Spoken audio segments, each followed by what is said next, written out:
para ser reconocido por aquel padre que había intentado matarle.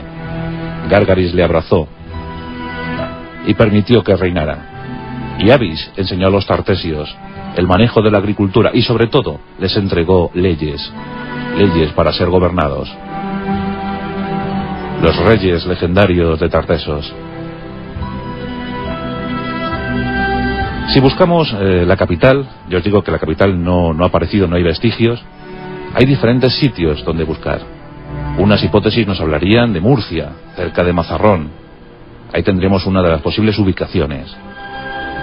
Pero según nos cuenta la historia, según nos cuentan las crónicas, Tartesos se situaba en la desembocadura de un gran río. Más allá de las columnas de Hércules, solo tenemos 2 o 3 posibilidades: el Guadalete, el Guadalquivir y el río Tinto. Casi todos afirman que Tartesos, si existió, debió estar en la desembocadura del Guadalquivir, en el coto de Doñana, entre Huelva y Cádiz. Pero hay quien dice que gracias al trasiego de minerales no hay que descartar Huelva, no hay que descartar el río Tinto. A lo mejor allí estuvo la gran Tartesos.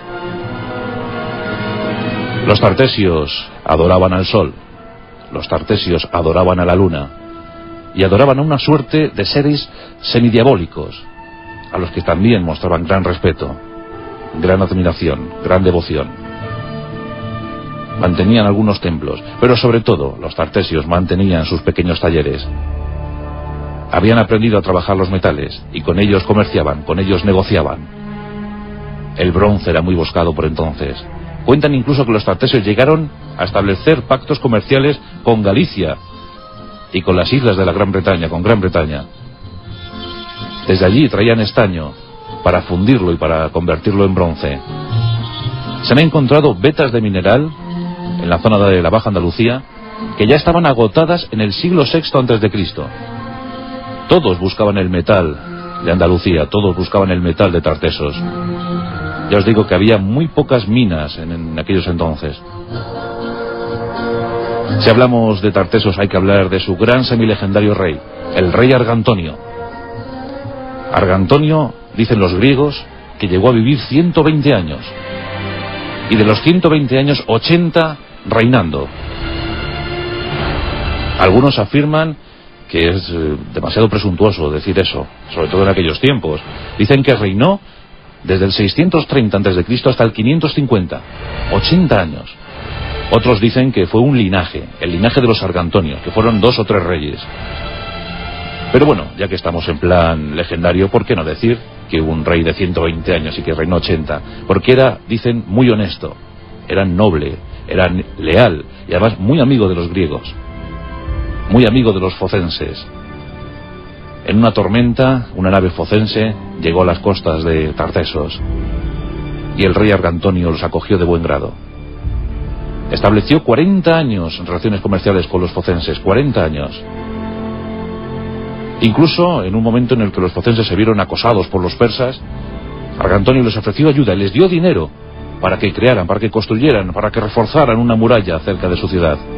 Incluso les ofreció la posibilidad de vivir en su tierra. Y aquí dicen que empezó la desgracia de Tartesos. Esa simpatía por los griegos provocó las iras de los fenicios, los que querían utilizar exclusivamente el negocio del metal en Tartesos. Recelando de los griegos, cuentan que los fenicios empezaron a hostigar a los tartesios. La historia de Tartesos se difumina hacia más o menos el 500 a.C. Adolf Sulten dice que Tartesos fue erradicada de la historia por la mano de los militares, que fue asolada por una terrible guerra y que por eso la ciudad desapareció de aquella forma. No sabemos si fueron los fenicios o los cartagineses. Los cartagineses ya sabéis que fueron los herederos de los fenicios. Nunca lo sabremos, a no ser que los arqueólogos nos digan algo en este siglo. Pero Adolf Sulten quiso encontrar Tartesos. Adolf Sulten, un arqueólogo alemán, enamorado de los pueblos íberos, de los pueblos que habitaron en esta parte del mundo. Adolf Sulten nació en 1870 y vivió 90 años, hasta 1960. Pero el siglo XIX era tan romántico, se estaban encontrando tantas cosas. Schliemann había encontrado Troya, Todos le tomaban por loco, pero encontró Troya. Evans había dado con los palacios talasocráticos en Creta. El siglo XIX era esplendoroso, era el momento dulce para la arqueología.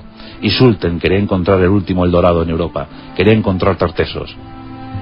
Dedicó su vida a estudiar a estos pueblos y quiso localizar Tartesos. Soñaba con la entrega de una gran medalla a cargo de nuestro rey Alfonso XIII. Y entre el año 1923 y el 25 estuvo excavando en el Coto Doñana. Resultados dudosos. No consiguió nada. Desesperado, aún así, escribió un libro afirmando que Tartesos era la Atlántida. Pero nada encontró. Sí, en cambio, en esos años 20 se empezaron a encontrar los primeros tesoros tartesios. Ya pudimos hacer de Tartesos algo tangible. Y hay muchos tesoros. Y todavía los que queda por encontrar.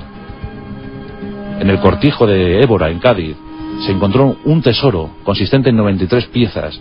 93 piezas de oro puro. Oro, plata, piedras preciosas, 93 piezas. En el año 1958, en una aldea cercana a Sevilla, llamada Carambolo, el Carambolo, se encuentra un tesoro de más de 3 kilos. 3 kilos de oro puro, piezas, brazaletes, cinturones. Más valor artístico que crematístico. Pero desde luego, Tartesos tiene que dar todavía muchas sorpresas. Como os digo, posiblemente hay 500